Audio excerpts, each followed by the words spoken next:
रामायण मर्यादा पुरुषोत्तम भगवान श्री राम के जीवन चरित्र की अद्भुत, पवित्र तथा इस कलयुग में मानव जीवन के लिए बड़ी ही कल्याणकारी गाथा है। परमपिता ब्रह्मा जी की आज्ञा से परम तपस्वी महर्षि वाल्मीकि जी ने भगवान श्री राम के संपूर्ण जीवन चरित्र को अपनी वाल्मीकि रामायण में बड़ी ही पवित्रता के साथ दर्शाया है। आज से हम उसी वेद तुल्य वाल्मीकि रामायण की पवित्र कथा का आरंभ करते हैं। सतयुग के बाद जब इस पृथ्वी पर त्रेता युग का पदार्पण हुआ था, तब उस त्रेता युग में अधर्म ने भी अपना एक पैर जमा लिया था। इस प्रकार पृथ्वी पर अधर्म के पदार्पण से राक्षसों की प्रकृति भी दुष्ट हो गई थी। इसलिए उन महाबलशाली राक्षसों ने पृथ्वी पर तप और यज्ञ करने वाले ऋषियों, मुनियों और तपस्वियों पर अत्याचार करके धर्म का विनाश करना आरंभ कर दिया था। परंतु जब राक्षसों के नए अधिपति रावण का अत्याचार असहनीय हो गया था, तब भगवान नारायण ने रावण सहित सभी दुष्ट राक्षसों का वध करने के लिए भगवान राम के रूप में अवतार लिया था। हम अपनी इस रामायण कथा को इन्हीं राक्षसों से आरंभ करते हैं और यह जानते हैं कि यह राक्षस कौन थे और कैसे इनकी इस जगत में उत्पत्ति हुई थी। परमपिता ब्रह्मा जी ने सृष्टि की रचना करते समय पूर्व काल में जब जल की सृष्टि की थी, तो उस जल की रक्षा के लिए अनेक प्रकार के जल जंतुओं को उत्पन्न किया था और उन जल जंतुओं से कहा था कि तुम सभी जल की रक्षा करो। तब कुछ जंतुओं ने ब्रह्मा जी से यह कहा था कि हम जल की रक्षा करेंगे और कुछ जंतुओं ने यह कहा था कि हम जल का यक्षण यानी पूजन करेंगे। इस प्रकार जो जल की रक्षा करने वाले थे वह राक्षस तथा जो जल का यक्षण यानी पूजन करने वाले थे वह यक्ष कहलाए। उन राक्षसों में हेती और प्रहेती नाम के दो भाई थे जो बड़े ही शक्तिशाली थे, इसलिए वह ही समस्त राक्षसों के अधिपति बने थे। इन दोनों भाइयों में प्रहेती बड़ा ही धर्मात्मा स्वभाव का था, इसलिए वह वन में जाकर अपनी तपस्या में लीन हो गया था। और हेती ने काल की बहन भया, जो कि देखने में बड़ी ही भयानक थी, उसके साथ विवाह करके अपना गृहस्थ जीवन आरंभ कर दिया था। कुछ समय बाद राक्षस राज हेती ने हया से विद्युतकेश नाम के एक पुत्र को उत्पन्न किया था। विद्युतकेश जब युवा हुआ तो राक्षस राज हेती ने उसका विवाह संध्या की पुत्री सालकंठकटा से करवा दिया था। विवाह के बाद विद्युतकेश और सालकंठकटा दोनों जल को छोड़कर पर्वतों और जंगलों में विहार करने लगे थे। कुछ समय बाद सालकंठकटा ने विद्युतकेश से गर्भ धारण कर लिया था और समय आने पर उस राक्षसी सालकंठकटा ने मंदराचल पर्वत पर अपने एक पुत्र को जन्म दिया था। परंतु वह राक्षसी सालकंठकटा अपने नवजात शिशु को वहीं पर्वत पर छोड़कर अपने पति विद्युतकेश के साथ रति क्रीड़ा करने चली गई थी और अपने उस पुत्र को भुला बैठी थी। उसी समय भगवान शंकर पार्वती जी के साथ आकाश मार्ग से जा रहे थे। तभी देवी पार्वती को पर्वत पर पड़े उस नवजात शिशु के रोने की आवाज सुनाई पड़ी। उस राक्षस कुमार की दयनीय अवस्था को देखकर देवी पार्वती के हृदय में करुणा का स्रोत उमड़ पड़ा। इसलिए उनकी प्रेरणा से भगवान शिव ने उस राक्षस कुमार को उस शिशु अवस्था से युवा अवस्था का बना दिया। इतना ही नहीं, देवी पार्वती जी का प्रिय करने की इच्छा से भगवान शंकर ने उस बालक को अपार संपत्ति देकर उसे अमर बना दिया था और साथ ही उसे रहने के लिए एक आकाश में उड़ने वाला विमान भी दे दिया था। वह राक्षस कुमार विद्युतकेश का पुत्र इस जगत में सुकेश के नाम से प्रसिद्ध हुआ था। इसके साथ ही देवी पार्वती ने भी प्रसन्न होकर राक्षसियों को यह वरदान दे दिया था कि आज से राक्षसियां जल्द ही गर्भ धारण किया करेंगी और शीघ्र ही प्रसव भी किया करेंगी तथा उनका पैदा किया हुआ बालक तत्काल ही बड़ा होकर अपनी माता के समान अवस्था को प्राप्त कर लिया करेगा। देवी पार्वती के इस वरदान से राक्षस जाति और भी अधिक बलवान हो गई थी। भगवान शंकर से वरदान पाकर राक्षस सुकेश को बड़ा ही गर्व हुआ था और वह अपने आकाशचारी विमान से देवराज इंद्र की भांति सर्वत्र विचरण करने लगा था। तभी एक ग्रामणी नाम के गंधर्व की दृष्टि भगवान शिव से वर प्राप्त उस सुकेश पर पड़ गई थी। सुकेश को इस प्रकार वैभव से संपन्न देखकर अपनी कन्या देववती का विवाह उसके साथ कर दिया था। समय आने पर सुकेश और देववती के 3 पुत्र उत्पन्न हुए थे, जिनके नाम थे माल्यवान, सुमाली और माली। सुकेश के पुत्रों को जब यह पता चला कि उनके पिता को यह सारा वैभव भगवान शिव के वरदान से प्राप्त हुआ है, तो वह तीनों भाई भी तपस्या करने के लिए मेरु पर्वत पर चले गए थे। उन तीनों भाइयों ने अपनी उग्र तपस्या से परमपिता ब्रह्मा जी को प्रसन्न कर लिया था और उनसे यह वरदान मांगा था कि उन्हें कोई परास्त ना कर सके। ब्रह्मा जी से यह वर पाकर वह तीनों भाई बड़े ही निर्भय तथा अहंकारी हो गए थे और देवताओं सहित असुरों को भी बहुत कष्ट देने लगे थे। एक बार वह तीनों भाई भगवान विश्वकर्मा के पास जाकर बोले कि हमारे लिए भी देवताओं की भांति एक विशाल निवास स्थान का निर्माण करो। उन राक्षसों से घबराकर विश्वकर्मा ने उन्हें बताया कि मैंने देवराज इंद्र की आज्ञा से एक सोने की नगरी का निर्माण किया है, जिसका नाम लंका है। तुम जाकर उसी लंकापुरी में निवास करो। विश्वकर्मा की यह बात सुनकर वह तीनों भाई सहस्त्रों राक्षसों के साथ सोने की बनी लंकापुरी में जाकर बस गए थे। यह देखकर नर्मदा नाम की एक गंधर्वी ने अपनी 3 पुत्रियों सुंदरी, केतुमती और वसुधा का विवाह माल्यवान, सुमाली और माली के साथ कर दिया था। समय आने पर माल्यवान और सुंदरी के 7 पुत्र और अनला नाम की एक कन्या उत्पन्न हुई थी। सुमाली और केतुमती के 10 पुत्र तथा 4 कन्या राका, पुष्पोत्कटा, कैकसी और कुंभिनसी उत्पन्न हुई थी। इसी प्रकार तीसरे भाई माली और वसुधा के 4 पुत्र अनल, अनिल, हर और संपत्ति उत्पन्न हुए थे, जो बाद में चलकर विभीषण के मंत्री बने थे। तीनों भाइयों के यह सभी पुत्र बड़े ही बलवान थे, इसलिए यह तीनों राक्षस भाई अपने बाहुबल के अभिमान में चूर होकर देवताओं, ऋषियों, नागों तथा यक्षों को पीड़ा पहुंचाने लगे थे। इन तीनों राक्षस भाइयों से पीड़ित होकर सभी देवता, ऋषि तथा यक्ष भगवान शिव की शरण में आ गए थे और उनसे विनती की थी कि वह माली, सुमाली और माल्यवान इन तीनों राक्षसों का वध करे। सभी देवताओं और ऋषियों की यह विनती सुनकर भगवान शिव ने उनसे कहा था कि मैंने सुकेश के जीवन की रक्षा की थी और ये असुर उसी सुकेश के पुत्र हैं, इसलिए मेरे द्वारा मारे जाने योग्य नहीं है। इसलिए तुम सभी भगवान विष्णु जी के पास जाओ, वे अवश्य इनका नाश करेंगे। भगवान शंकर की यह बात सुनकर सभी देवता और ऋषि भगवान विष्णु की शरण में चले गए थे। तब भगवान विष्णु ने उन सभी को अभय दान देकर कहा था, धर्म की मर्यादा का उल्लंघन करने वाले इन राक्षसों का मैं अवश्य संहार करूंगा। जब यह समाचार लंकापुरी के उन तीनों राक्षसों को मिला कि देवताओं के कहने पर नारायण ने उन्हें मारने का निश्चय किया है, तो सभी राक्षस क्रोध में भरकर सभी देवताओं को मार डालने के लिए चल पड़े थे। वह सभी राक्षस देवलोक की तरफ बढ़ ही रहे थे कि तभी भगवान विष्णु गरुड़ पर सवार होकर उनका विनाश करने के लिए आ गए थे। तब असुरों और भगवान विष्णु के बीच बड़ा ही भयानक युद्ध हुआ था। उस युद्ध में भगवान विष्णु ने सभी राक्षसों का संहार करते हुए अपने सुदर्शन चक्र से माली का मस्तक काट दिया था। माली को मारा गया देख सुमाली और माल्यवान सेना सहित लंका की तरफ वापस भाग पड़े थे। इस प्रकार उन राक्षसों तथा भगवान विष्णु के बीच कई बार युद्ध हुआ था। भगवान विष्णु ने माल्यवान सहित उसकी सारी राक्षसी सेना और उनके कई पुत्रों को मार डाला था। तब सुमाली भयभीत होकर अपने बचे खुचे परिवार को लेकर लंकापुरी में भाग गया था और पाताल लोक में जाकर वहां छिपकर रहने लगा था।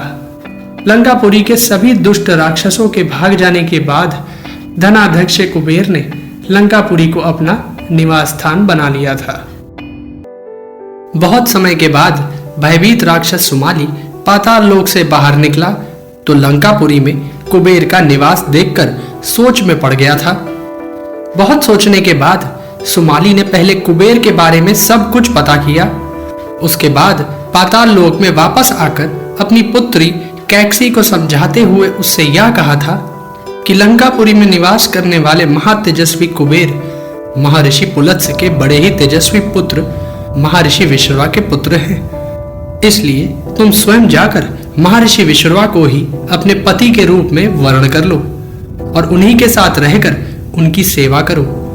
ऐसा करने से निसंदेह तुम्हारे पुत्र भी वैसे ही होंगे जैसे धनेश्वर कुबेर हैं, और तुम्हारे उन्हीं तेजस्वी पुत्रों के द्वारा ही हमारे राक्षस कुल का सारा भय भी समाप्त हो सकेगा। पिता सुमाली की यह बात सुनकर कैकसी महर्षि विश्रवा का वर्ण करने के लिए पाताल लोक से निकलकर महर्षि विश्रवा के आश्रम पहुंच गई थी।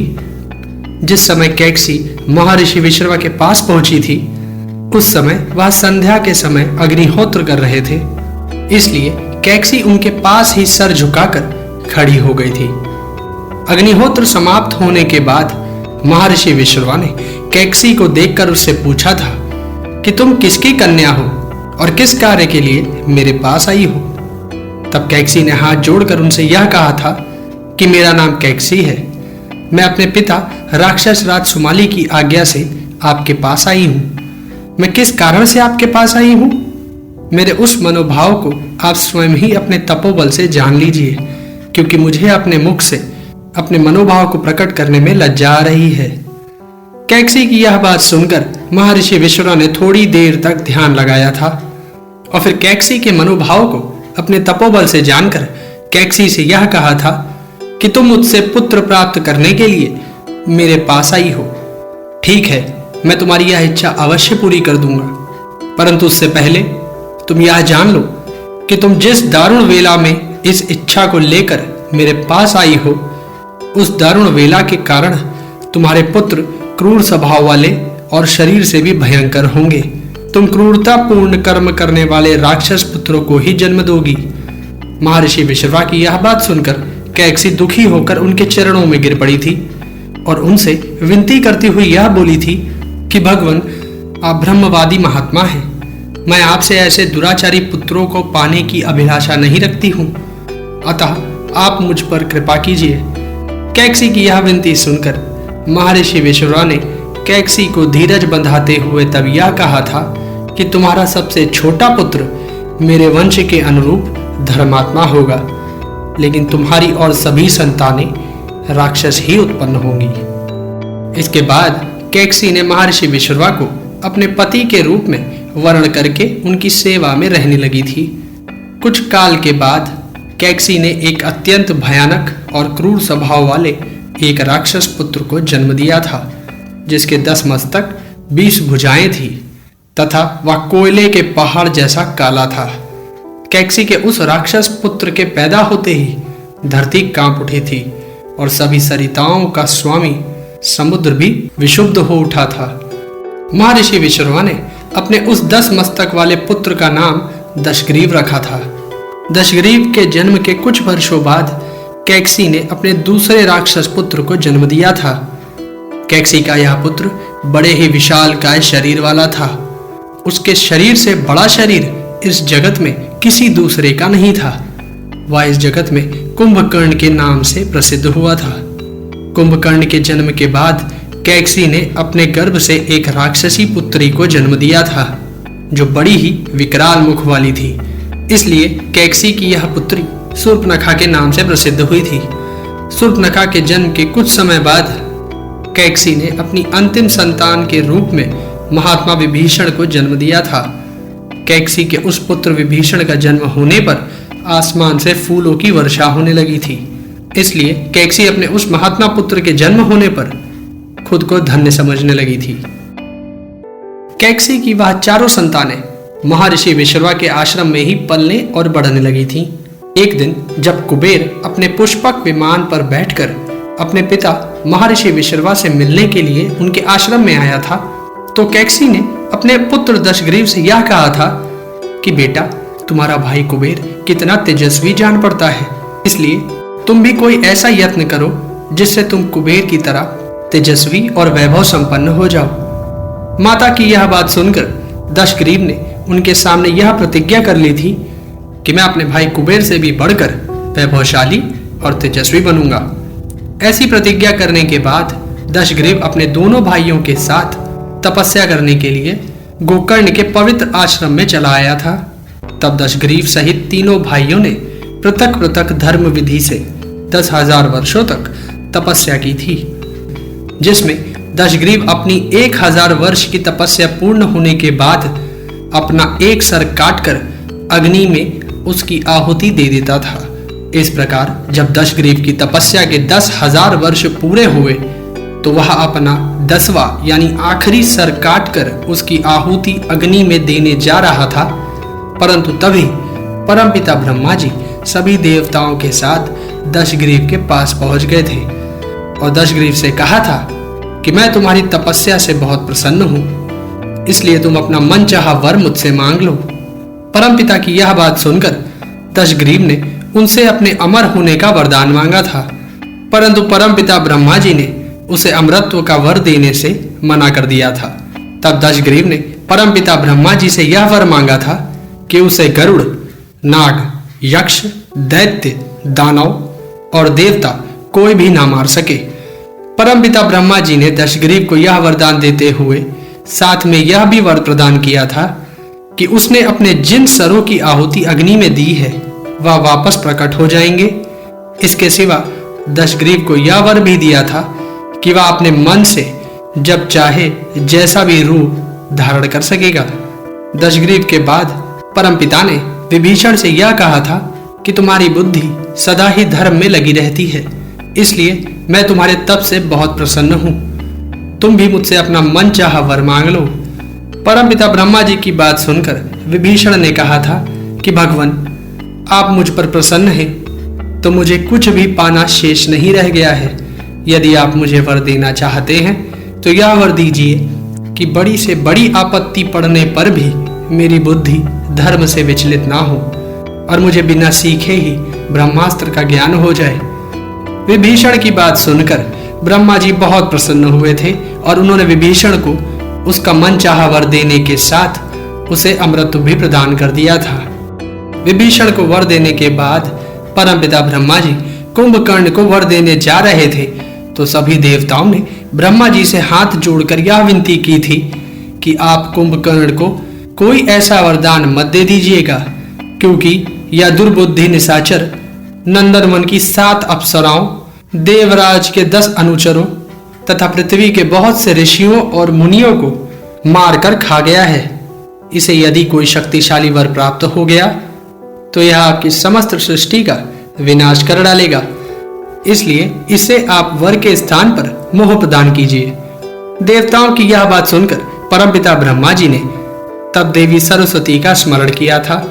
देवी सरस्वती के प्रकट होने पर परमपिता ने उनसे यह कहा था कि देवी, तुम राक्षस कुंभकर्ण की जीभ पर विराजमान हो जाओ और कुंभकर्ण की ऐसी वाणी बनकर प्रकट हो जिससे सभी लोगों और देवताओं का कल्याण हो। परमपिता का यह आदेश सुनकर देवी सरस्वती कुंभकर्ण के मुख में समा गई थी। इसके बाद परमपिता ने कुंभकर्ण से यह कहा था कि तुम भी अपने मन के अनुकूल कोई वर मांग लो। तब कुंभकर्ण देवी सरस्वती के प्रभाव से यह बोल गया था कि भगवान, मुझे यह वर दो कि मैं अनेकानेक वर्षों तक सोता रहूं। कुंभकर्ण की यह बात सुनकर परमपिता ब्रह्मा जी ने तुरंत ही तथास्तु कह दिया था और सभी देवताओं के साथ अपने लोक को वापस चले गए थे। राक्षस सुमाली को जब यह पता चला कि उसकी बेटी कैकसी के पुत्र दशग्रीव को परमपिता ब्रह्मा जी से ऐसा दुर्लभ वर प्राप्त हुआ है तो वह भय त्याग कर अपने अनुचरों के साथ पाताल लोक से बाहर निकल आया था और दशग्रीव के पास आकर उसे अपने गले से लगाकर यह कहा था कि तुमने राक्षस वंश का उद्धार किया है। अभी तुम कुबेर से हम राक्षसों की लंकापुरी वापस ले लो और वहां के स्वामी बन जाओ। उसके बाद संसार के समस्त राक्षस तुम्हारे अधीन होंगे। अपने नाना की यह बात सुनकर दशग्रीव ने यक्षराज कुबेर के पास अपना दूत भेजकर यह कहलवाया था कि यह लंकापुरी राक्षसों की है, इसलिए इसे तुम राक्षसों को लौटा दो। कुबेर ने दशग्रीव का यह संदेश जब अपने पिता महर्षि विश्रवा को आकर बताया था तो महर्षि विश्रवा ने कुबेर से यह कहा था कि दशग्रीव ब्रह्मा जी से वर पाने के बाद अपना विवेक खो बैठा है, इसलिए तुम अपने अनुचरों सहित लंका को छोड़कर कैलाश पर्वत पर चले जाओ और वहीं अपने रहने के लिए दूसरा नगर बसा लो। पिता के ऐसा कहने पर कुबेर लंकापुरी दशग्रीव को देकर अपनी स्त्री, पुत्र, मंत्री और धन सहित कैलाश पर्वत पर रहने चले गए थे। लंकापुरी में राक्षसों ने दशग्रीव का अभिषेक करके उसे राक्षसों का राजा बना दिया था। लंका का राजा बनने के बाद दशग्रीव ने सबसे पहले अपनी बहन शूर्पणखा का विवाह कालका के पुत्र विद्युज्जीव के साथ कर दिया था। उसके बाद दशग्रीव ने दानव मायासुर और अप्सरा हेमा की पुत्री मंदोदरी के साथ विवाह करके उसे अपनी रानी बना लिया था। फिर अपने भाई कुंभकर्ण का विवाह विरोचन कुमार बलि की दोहित्री वज्रज्वाला के साथ कर दिया था और विभीषण का विवाह गंधर्वराज सैलूष की कन्या शर्मा के साथ करवा दिया था। कुछ समय बाद मंदोदरी ने दशग्रीव के पुत्र मेघनाथ को जन्म दिया था।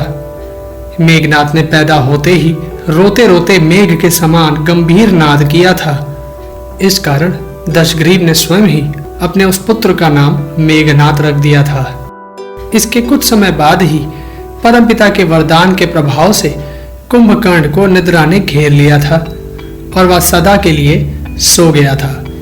कुंभकर्ण की यह दशा देख दशग्रीव ने क्रोध में आकर देवताओं, ऋषियों, यक्षों और गंधर्वों को मारने लगा था। दशग्रीव के इस कुकृत्य को देखकर यक्षराज कुबेर ने अपना दूत भेजकर अपने भाई दशग्रीव को समझाने की कोशिश की थी, परंतु दशग्रीव ने अपनी तलवार से उस दूत के 2 टुकड़े कर दिए थे और उसकी लाश को राक्षसों को खाने के लिए दे दी थी।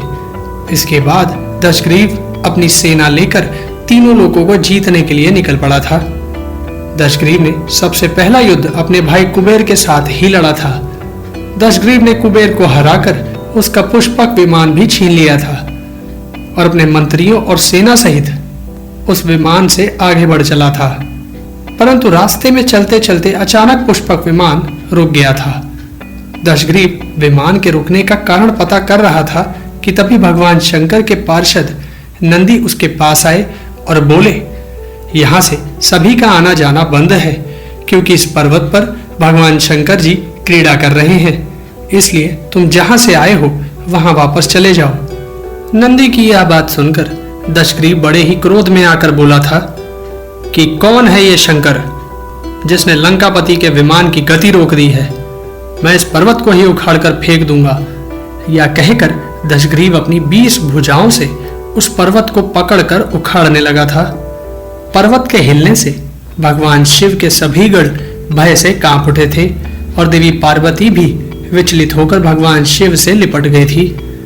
यह देख भगवान शिव ने अपने पैर के अंगूठे से उस पर्वत को दबा दिया था, जिससे दशग्रीव की भुजाएं उस पर्वत के नीचे दब गई थी, जिससे दशग्रीव ने बड़ी जोर से रोदन किया था। दशग्रीव के उस रोदन की आवाज से तीनों लोगों के प्राणी कांप उठे थे। जब दशग्रीव अपनी भुजाओं को वहां से मुक्त नहीं करा पाया तो उसने अपने मंत्रियों के कहने पर उसी अवस्था में रहकर 1000 वर्ष तक भगवान शिव की स्तुति की थी। तब भगवान शिव ने प्रसन्न होकर दशग्रीव को मुक्त किया था और उससे यह कहा था कि तुम्हारे उस भीषण रोदन के कारण तुम रावण के नाम से प्रसिद्ध होगे। भगवान शंकर से नया नाम और दीर्घायु का वरदान पाकर रावण अपने पुष्पक विमान पर सवार होकर पूरी त्रिलोकी को जीतने के उद्देश्य से चल पड़ा था। रावण ने सबसे पहले पृथ्वी पर जाकर पृथ्वी के सभी क्षत्रिय राजाओं का विनाश आरंभ कर दिया था। पृथ्वी के कुछ महापराक्रमी राजाओं को छोड़कर अन्य सभी राजाओं को जीतकर रावण ने उन्हें अपने अधीन कर लिया था। महाबली रावण ने अयोध्या के महापराक्रमी राजा अरण्य का भी युद्ध में वध कर दिया था। राजा अरण्य ने अपने प्राण त्यागते समय रावण को श्राप देते हुए यह कहा था, मेरे ही इस इक्ष्वाकु वंश में ही उत्पन्न हुए एक वीर के हाथों तेरा वध होगा। पृथ्वी लोक को जीतने के बाद रावण ने यमलोक को जीतने के लिए भगवान सूर्य के पुत्र यमलोकपति यमराज पर आक्रमण कर दिया था। तब यमराज और रावण के बीच बड़ा ही घमासान युद्ध हुआ था, परंतु यमराज ने रावण को मार डालने के लिए जब अपना काल दंड उठाया था तो परमपिता ब्रह्मा जी ने बीच में आकर यमराज से यह कहा था कि मैंने रावण को देवताओं के हाथों ना मारे जाने का वरदान दिया है, इसलिए तुम काल दंड का प्रयोग करके मेरी बात को असत्य मत करो, क्योंकि इस कालदंड के प्रहार से इसकी मृत्यु हो जाएगी। परमपिता के ऐसा कहने पर यमराज ने अपने कालदंड को रोक लिया था और रावण से युद्ध करने का विचार त्याग कर अंतर्ध्यान हो गए थे। इस प्रकार रावण ने यमलोक पर भी विजय प्राप्त कर ली थी। यमलोक को जीतने के बाद रावण ने पाताल लोक पर आक्रमण कर दिया था और वहां के सभी नागों को जीतकर उन्हें अपने वश में कर लिया था। उसके बाद रावण ने पाताल लोक में रहने वाले निवात कवच नामक महापराक्रमी दैत्यों पर आक्रमण कर दिया था। रावण और उन दैत्यों के बीच 1 वर्ष तक युद्ध चला था, परंतु उसमें किसी भी पक्ष की जय या पराजय नहीं हुई थी। यह देख परमपिता ब्रह्मा उस स्थान पर आए थे और उन्होंने दैत्यों को यह कहा था कि समस्त देवता और असुर मिलकर भी इस रावण को परास्त नहीं कर सकते हैं, इसलिए तुम दोनों युद्ध करने के स्थान पर आपस में मित्रता कर लो। परमपिता ब्रह्मा के कहने पर रावण और उन दैत्यों ने आपस में मित्रता कर ली थी और उन दैत्यों से रावण ने 100 प्रकार की मायाओं का ज्ञान प्राप्त किया था। उसके बाद रावण ने कालके नामक दानवों पर आक्रमण कर उनका संहार कर दिया था, जिसमें रावण के हाथों उसकी बहन शूर्पणखा का पति विद्युज्य भी मारा गया था। फिर महाबली रावण ने समुद्र के स्वामी राजा वरुण पर आक्रमण कर दिया था और वरुण पुत्रों को हराकर उस पर विजय प्राप्त कर ली थी। पृथ्वी लोक, यमलोक और पाताल लोक पर विजय पाने वाले लंकापति रावण ने अपने बल से कई राजाओं, ऋषियों, देवताओं, यक्षों, दानवों तथा नागों की बहुत सी कन्याओं का भी हरण करके अपने साथ लंकापुरी को ले गया था और उन सभी को अपने अंतपुर में अपनी रानी बनाकर रख लिया था। इसके बाद उस महाबली रावण ने अपने पुत्र मेघनाथ और सेना सहित देवलोक पर चढ़ाई कर दी थी। देवताओं के साथ उस युद्ध में रावण के नाना सुमाली देवताओं के हाथों मारे गए थे। देवराज इंद्र जानते थे कि रावण को मारा नहीं जा सकता है, इसलिए वह देवताओं के साथ मिलकर रावण को कैद कर लेने की योजना बना रहे थे, परंतु रावण पुत्र मेघनाथ देवराज इंद्र को ही कैद करके लंकापुरी ले आया था। तब परमपिता ब्रह्मा ने आकर इंद्र को मेघनाथ की कैद से मुक्त कराया था और मेघनाथ को इंद्रजीत घोषित कर दिया था। देवलोक पर विजय पाने के कारण रावण का अहंकार और अधिक बढ़ गया था, इसलिए वह अपनी उद्दंडता से हजारों वर्षों तक ऋषियों, यक्षों, गंधर्वों, असुरों तथा ब्राह्मणों को पीड़ित और अपमानित करता रहा था।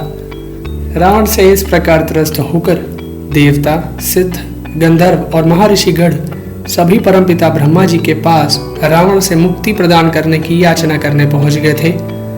उन सभी की याचना सुनकर परमपिता ब्रह्मा जी रावण की मृत्यु का उपाय सोचने के लिए विवश हो गए थे।